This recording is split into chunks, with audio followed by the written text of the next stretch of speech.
Les Amish représentent la pureté, la simplicité et une foi indéfectible. Imaginez grandir si déconnecté du monde extérieur. Une communauté apparemment épargnée par le chaos de la vie moderne. Les Amish ont beaucoup de règles. Mais sous la surface se cache un monde façonné par des règles strictes, une profonde répression et une résistance silencieuse. Le désir humain ne disparaît pas avec la tradition.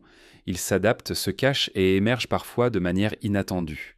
Derrière des portes closes et à travers des coutumes séculaires comme le bundling, les vices sexuelles secrètes des Amish prennent forme, y compris des pratiques folles, complexes et rarement évoquées. L'intimité interdite, des comportements codés et la rébellion silencieuse révèlent une lutte plus profonde entre dévotion et désir, obéissance et autonomie. Ce ne sont pas des histoires isolées.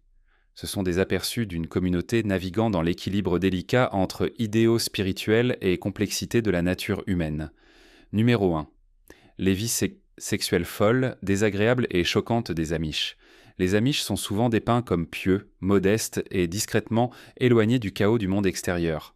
Avec leurs calèches tirées par des chevaux, leurs vêtements simples et leur rejet de l'excès moderne, il est sans facile de supposer que leur vie, en particulier leur vie sexuelle, est également contenue. Mais en tirant le rideau, une réalité totalement différente émerge.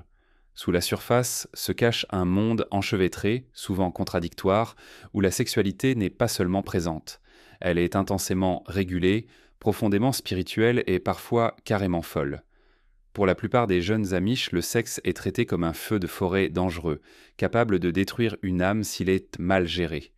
Dès leur jeune âge, on leur enseigne que la luxure n'est pas seulement pécheresse mais honteuse, une tentation désagréable qui peut dérailler leur chemin spirituel.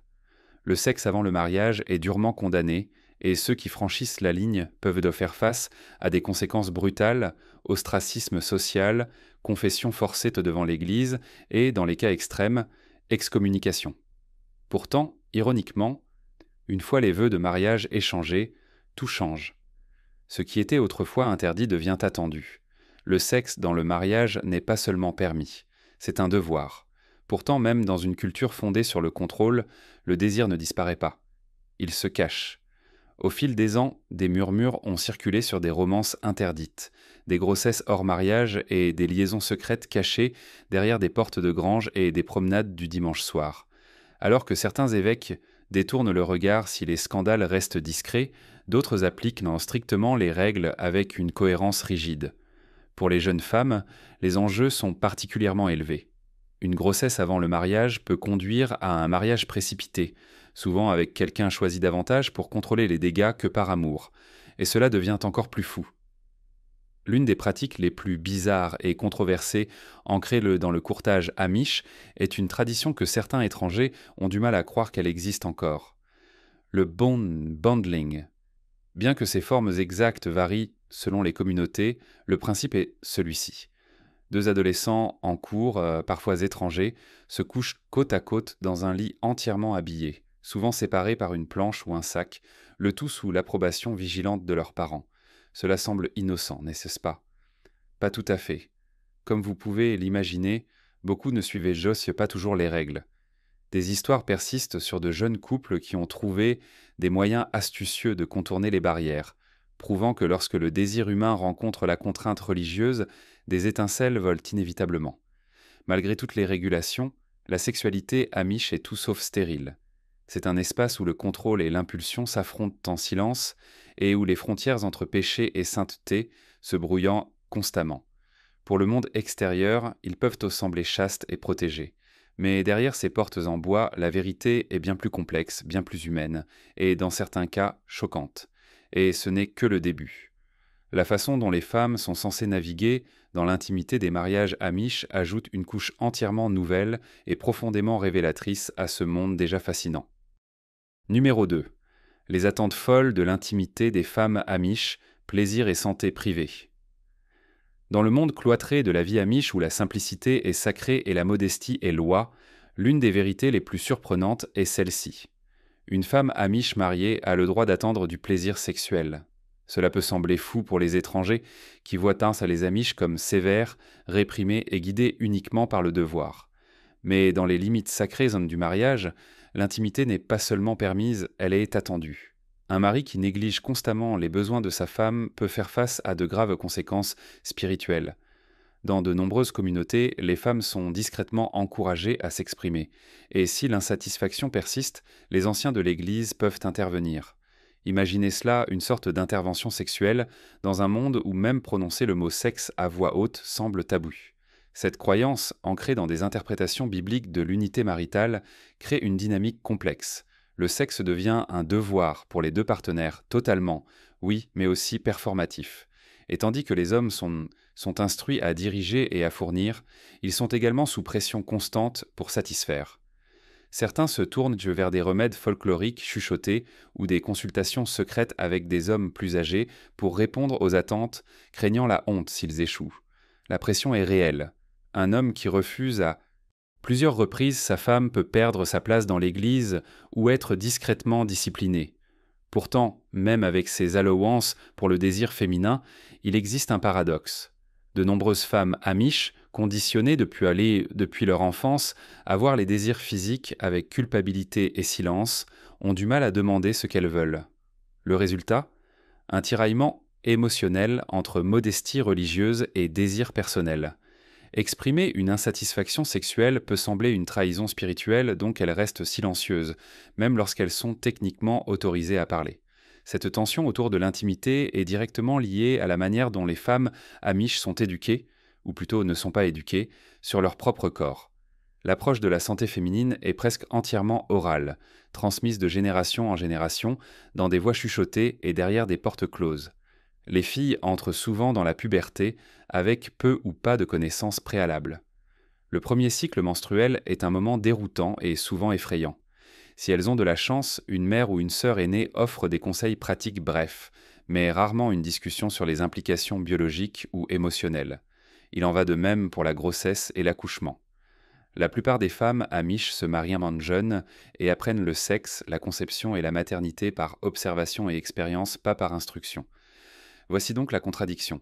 Une femme amish peut avoir le droit au plaisir, et son mari peut être puni pour l'avoir nié. Mais elle est également élevée dans un monde où parler de son corps, de sa douleur ou de ses désirs semble honteux.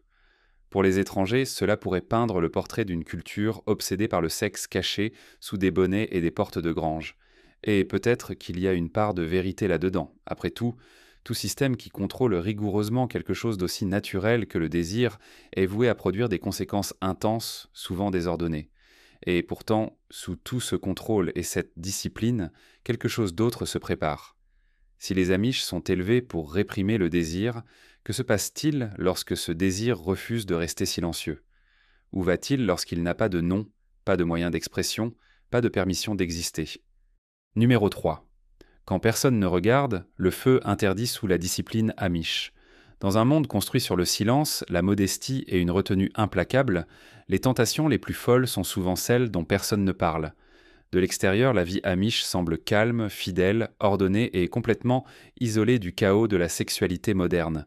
Mais quiconque croit que le désir meurt dans l'obscurité n'a clairement jamais vu ce qui bouillonne sous un système aussi strict. La luxure, la curiosité et la rébellion ne disparaissent pas derrière des vêtements simples. Elles s'infectent dans le silence, attendant une chance de s'échapper. Les enfants amish apprennent tôt que le corps est un temple et que la pureté est plus qu'un objectif. C'est un code de survie. Mais lorsque les adolescents atteignent l'adolescence, ces enseignements rencontrent une tempête biologique. Le rendez-vous amoureux n'existe pas de la manière dont les étrangers l'entendent. La cour est une affaire sérieuse, mais faite sous une surveillance étroite et avec l'attente que le mariage est le seul résultat acceptable. Le toucher est limité, les émotions sont surveillées et chaque mouvement est observé par les parents, les chefs religieux et toute une communauté qui prospère sur la responsabilité. Pourtant, il n'y a pas de clôture assez haute pour bloquer l'instinct humain. Et lorsque les règles se durcissent, la rébellion devient créative, l'interdit devient palpitant. Les jeunes couples amish, ennuyés, curieux et complètement affamés de connexion, trouvent leur propre moyen de se rapprocher. Des notes échangées, des conversations discrètes pendant les corvées et des balades en buggy sans chaperon deviennent eux des actes subtils de défi. Ce qui semble inoffensif en surface porte souvent un poids bien plus lourd que ce qui est visible. Plus les sentiments sont réprimés, plus ils deviennent intenses et compliqués, transformant une curiosité silencieuse en quelque chose de désordonné, mal compris et presque impossible à contenir. Dans certaines communautés, les choses vont trop loin.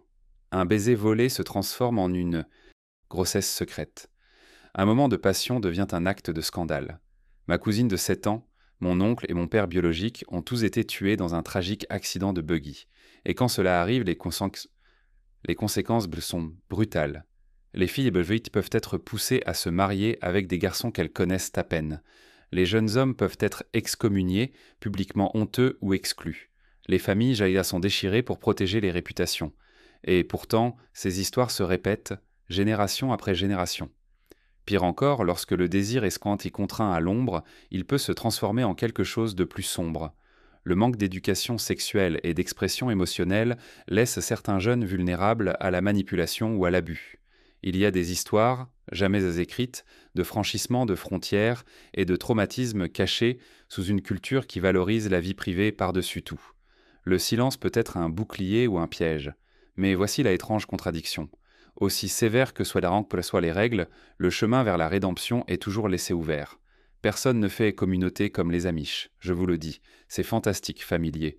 Si quelqu'un confesse ses péchés avec un véritable remords, l'Église l'accueillera souvent à nouveau, le pardon est offert, parfois discrètement, parfois avec cérémonie. Parce que le péché est considéré comme une partie de l'expérience humaine. Vous tombez, vous confessez, vous êtes restauré, c'est à la fois réconfortant et oppressant, selon qui vous demandez.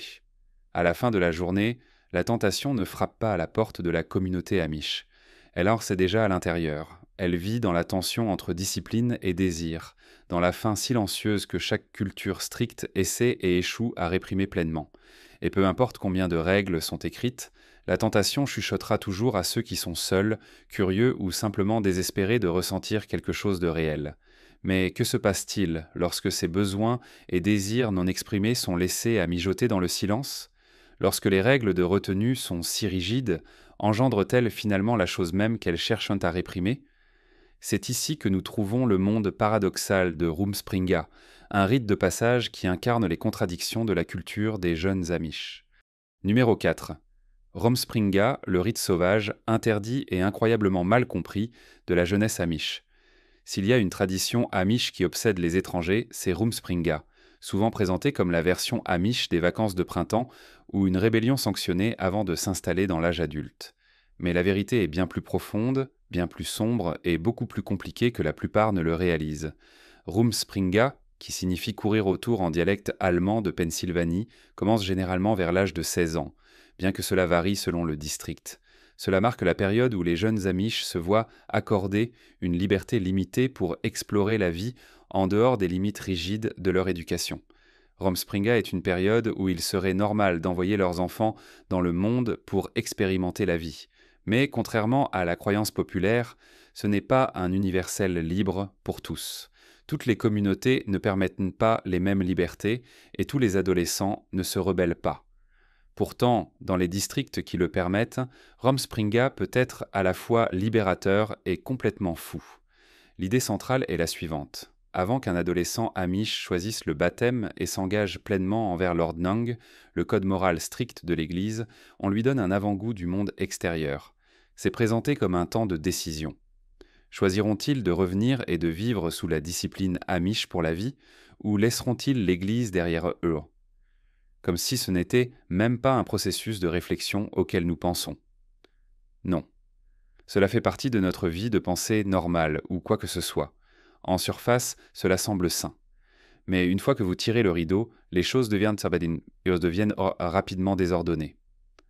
Dans les districts plus permissifs, Rumspringa devient une double vie secrète. Les adolescents peuvent continuer à s'habiller de manière simple et à paraître obéissants pendant la journée. Mais une fois la nuit tombée, tout change. Les vêtements anglais sortent. Les téléphones portables sont allumés. Les camionnettes remplacent les buggy. Certains rejoignent des cercles de fêtes secrets, buvant, fumant, sortant en boîte et même expérimentant des drogues. Il y a des histoires, vraies, d'enfants amish, faisant des cake stands une nuit et assistant à l'église le lendemain matin comme si de rien n'était. Et oui, devient un courant sous-jacent majeur.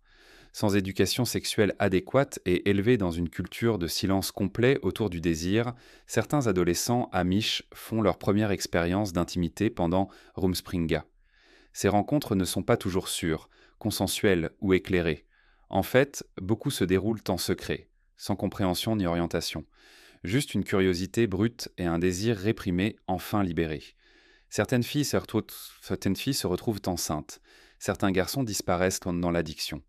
D'autres se retrouvent coincés entre deux mondes, incapables de s'engager pleinement dans l'un ou l'autre. Les parents et les aînés savent que cela arrive, mais la règle tacite est de ne pas demander, ne pas dire, à moins que les choses ne spiralent hors de contrôle. Rumspringa chez les Amish consiste à trouver un partenaire Amish pour se marier. Cela commence vers l'âge de 16 ou 17 ans. Tant que l'adolescent revient et choisit le baptême, ses péchés de Rumspringa sont pardonnés, jamais évoqués à nouveau. Mais s'il ne revient pas, les conséquences de l'eau sont brutales.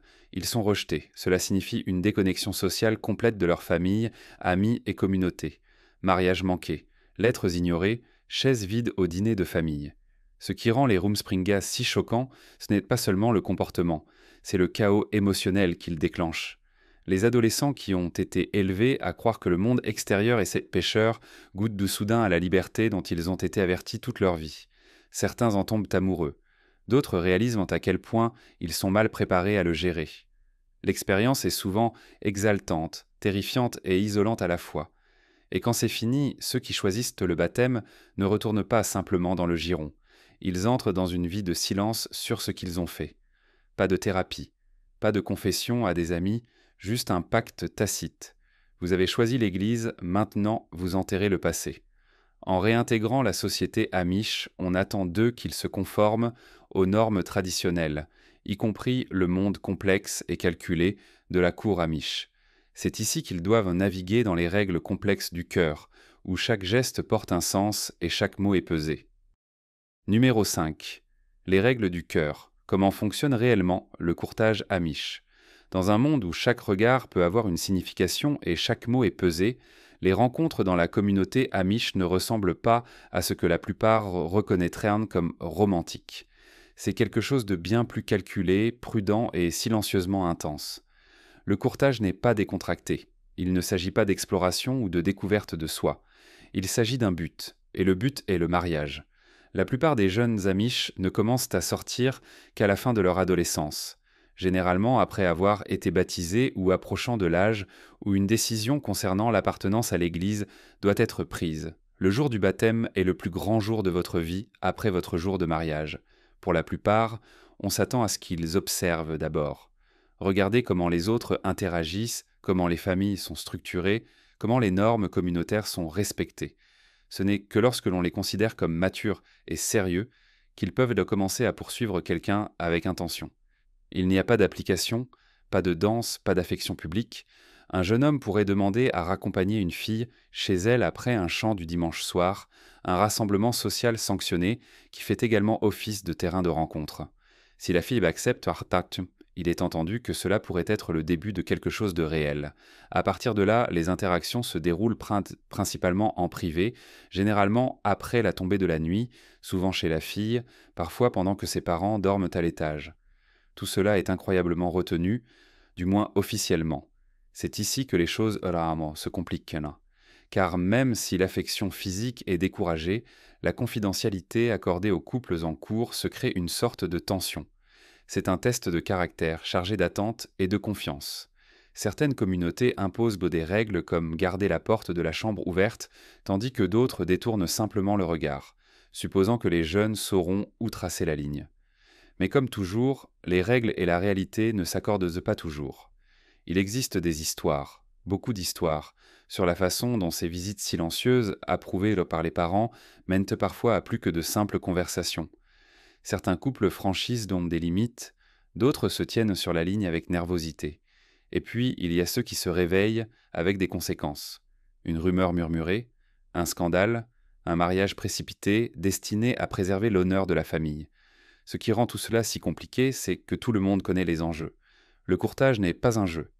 Il est lié à sa position dans l'Église, à la réputation familiale, à la salvation éternelle. Une rupture ne fait pas que blesser des sentiments, elle peut déclencher des commérages, des jugements et un examen de la communauté. Il y a très peu de place pour les erreurs, et pourtant, tout le monde sait qu'elles se produisent. Cette pression silencieuse transforme même l'interaction la plus innocente en quelque chose de lourd. Et pour les jeunes essayant de jongler entre les sentiments humains et la discipline spirituelle, c'est une sorte de funambule émotionnelle. Le courtage amish, à bien des égards, est un reflet de la communauté elle-même. Contrôlé, profondément symbolique et chargé de tensions cachées. Mais si le courtage est une tempête silencieuse de pression et de retenue, alors ce qui vient ensuite est encore plus intense. Le mariage peut être l'aboutissement d'une romance soigneusement contrôlée, mais il marque également le début de quelque chose de bien plus privé, de bien plus chargé et de bien moins discuté. Numéro 6. La nuit de noces où l'innocence amish rencontre des attentes insensées. Pour les amish, les mariages ne sont pas seulement sacrés, ils sont monumentaux. Toute la communauté se rassemble, parfois des centaines de personnes, pour être témoin d'un couple entrant dans l'engagement à vie du mariage. La journée est remplie de révérences, d'hymnes, de nourriture faite maison et d'unité familiale. Il n'y a pas de bagues somptueuses, pas de danse de chorégraphiée, pas de séance photo, juste une journée ancrée dans la tradition et la célébration humble. Mais une fois les invités partis, les plats débarrassés et les calèches rentrées chez elles, le véritable test commence. Derrière des portes fermées, deux personnes, souvent inexpérimentées, fréquemment nerveuses et élevées dans une culture du silence, sont censées consommer leur mariage. C'est ici que les choses deviennent folles. La plupart des couples amish entrent dans leur nuit de noces ne sachant presque rien au-delà de conseils murmurés et d'avertissements vagues. Certaines jeunes femmes ne sont même pas informées de ce qui va se passer jusqu'à quelques jours ou heures avant la cérémonie. L'accent mis sur la modestie et la retenue est si profond que de nombreuses mariées entrent dans le lit conjugal rempli d'anxiété ou de confusion. Pour les mariés, la pression de performer peut être écrasante, surtout lorsqu'ils sont entourés d'une culture qui ne leur a jamais appris à communiquer sur le sexe, sans parler de s'y engager. Et voici le retournement de situations désagréables. Toute la communauté sait ce qui est attendu cette nuit-là. Dans certains districts, il est traditionnel que la mariée et le marié passent la nuit dans la maison de la famille de la mariée, sous le même toit que ses parents. Ils peuvent même dormir dans la chambre d'un frère ou d'une sœur avec des draps empruntés et une tension partagée dans l'air le lendemain matin. Tout le monde sait que certaines communautés s'attendent à ce que le marié reste pour le petit déjeuner avec la famille, comme si rien d'extraordinaire ne venait de se produire. Ce qui est encore plus choquant, c'est que dans certains cercles ultra-conservateurs, il y a eu des histoires d'anciens offrant des conseils non sollicités, aux mariés auparavant des conseils graphiques, cliniques et profondément embarrassants. Ces moments sont rares, mais ils témoignent de la croyance sous-jacente que le sexe, bien que sacré, n'est pas censé être enveloppé de mystère pour toujours. Il est censé se produire, et cela doit être bien fait. Pourtant, avec toute cette pression, il y a peu de place pour la grâce si les choses d'Orondéens tournent mal. Si la mariée est terrifiée ou si le marié est incertain, il n'y a pas de plan de secours. Personne à qui parler. Et parce que la communauté suppose que le sexe fait désormais partie active du mariage, les couples doivent tout découvrir par eux-mêmes, tâtonnant à travers les attentes, la honte et la peur, tout en souriant en public. Pourtant, pour beaucoup, la nuit de noces est un début tendre, bien que maladroit, d'une vie construite sur le partenariat, la foi et l'endurance. Certains couples finissent par se sentir à l'aise, trouvant un rythme qui convient à leurs croyances et à leur personnalité. D'autres luttent en silence, liés par le même secret qui a défini leur courtage. Mais que se passe-t-il après la nuit de noces, après la pression, la maladresse, le silence? Quel type de relation se développe lorsque la passion est attendue, mais jamais nourrie, et que l'amour est supposé, mais jamais garanti? C'est là que la réalité s'installe. Et pour de nombreux couples amish, le quotidien du mariage ne ressemble en rien à l'union sacrée qu'il est censé être. Numéro 7. Choisi sans amour. Les mariages amish qui cachent 1000 secrets. Dans les communautés amish, le mariage n'est pas fondé sur le romantisme, il est fondé sur la responsabilité. Il s'agit moins de tomber amoureux que d'endosser un rôle. Les hommes sont élevés pour diriger, fournir et protéger. Les femmes sont enseignées à servir, obéir et protéger. Les femmes sont enseignées à servir, obéir et nourrir. La compatibilité est mesurée par la foi, pas par la chimie. Et lorsque deux personnes se marient, c'est généralement avec la compréhension silencieuse que l'amour, espérons-le, grandira avec le temps. Les chefs de famille et d'église influencent souvent les choix de courtage, s'assurant que l'union respecte les normes spirituelles. Le processus est court, structuré et émotionnellement retenu. Les expressions d'affection sont rares. Les conversations honnêtes sur le désir ou les attentes, encore plus rares. Mais que se passe-t-il lorsque deux personnes entrent dans un lien à vie sans vraiment se connaître ? Derrière les maisons soignées et les champs paisibles, certains mariages amish deviennent froids, motivés par le devoir, dépourvus de chaleur. Lorsque la passion est étouffée et que la connexion émotionnelle n'est jamais formée, le désir commence à s'immiscer. Et c'est là que les vrais problèmes commencent. Les aventures secrètes se produisent donne plus souvent que les étrangers ne le pensent. Une voix réconfortante, une lutte partagée, une connexion qui semble enfin réelle. Parfois c'est un ami, parfois c'est quelqu'un rencontré pendant le Rumspringa qui n'a jamais été tout à fait oublié. Les rencontres se font en silence, à l'abri des corvées, des visites à la grange ou des courses nocturnes. Il n'y a pas de lettres d'amour, juste des mots prudents, des regards et un besoin brûlant de quelque chose de différent. Pour certaines femmes amish, ces aventures sont le premier goût de pouvoir dans un monde où l'on s'attend à ce qu'elles soient silencieuses. Pour les hommes, c'est souvent la première fois qu'ils se sentent désirés, pas seulement attendus. Mais les conséquences sont dévastatrices. Les femmes mortaises prises en flagrant délit d'adultère peuvent être contraintes de confesser publiquement. L'excommunication n'est pas seulement probable, elle est presque certaine. Les hommes peuvent échapper à des punitions plus sévères, mais la honte les suit toujours. Les familles se divisent, les réputations s'effondrent et pendant ce temps, personne ne parle du problème plus profond. Que le devoir sans désir puisse vider même le cœur le plus obéissant. Pourtant, ces trahisons secrètes persistent, car là où l'amour est interdit et l'honnêteté est crainte, la rébellion prend souvent racine dans l'ombre. Numéro 8. Le coup émotionnel. Ce que le silence vole à l'âme amish. Sous tous les rituels, règles et attentes, se cache quelque chose souvent ignoré dans la vie amish. Le coup émotionnel.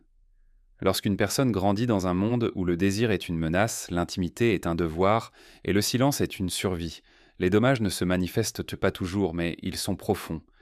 De nombreux hommes et femmes amish portent des fardeaux invisibles, des confusions non exprimées, des frustrations refoulées et des années de culpabilité pour des sentiments qu'ils n'ont jamais pu exprimer. La santé mentale n'est pas un sujet dans la plupart des cercles amish. La tristesse, l'anxiété et même la dépression sont considérées comme une faiblesse spirituelle ou un manque de foi. En conséquence, beaucoup souffrent en silence. Les femmes sont louées pour avoir enduré sans se plaindre. Les hommes sont enseignés à tout garder pour eux. Il n'y a pas d'espace pour la vulnérabilité, pas de place pour demander « est-ce normal ?» Cette isolation émotionnelle, combinée à la répression sexuelle et à la pression matrimoniale, crée une sorte de trouble intérieur. Certains trouvent la paix dans la foi et la famille. D'autres craquent sous le poids de ce qu'ils ne peuvent en pas dire. La véritable tragédie ne réside pas seulement dans les règles, mais dans le silence qu'elles imposent. Et pourtant, même dans ce silence, quelque chose est en train de changer. Sous la surface de l'obéissance et de la tradition, des actes silencieux de courage commencent à émerger. Serait-il possible que la prochaine génération ne porte pas seulement le poids, mais apprenne lentement à le questionner ? Numéro 9. Briser le cycle. La révolution silencieuse au sein des murs amish. Des changements discrets se produisent, même si personne n'en parle à voix haute. Certaines femmes amish, en particulier celles qui travaillent avec des sages-femmes ou ont des amis non amish, apprennent davantage sur leur corps, leurs droits et leurs options. Quelques femmes plus âgées ont commencé à murmurer des vérités à leurs filles et petites-filles qu'elles n'avaient jamais osé dire à voix haute auparavant. Dans certaines communautés, les jeunes se rebellent pendant le Rumspringa, pas seulement avec des comportements sauvages, mais avec des questions sérieuses sur l'amour, le consentement, l'équité et le choix. Même un petit changement compte dans une culture fondée sur l'immobilité. Une question posée ou une règle remise en question, ou une conversation qui ose aller plus loin que le devoir. Ce ne sont pas des rébellions bruyantes, ce sont des révolutions silencieuses, et elles grandissent. Que pensez-vous de la vie sexuelle amish ? N'hésitez pas à partager vos réflexions dans la section des commentaires. Merci de regarder et à bientôt pour la prochaine vidéo.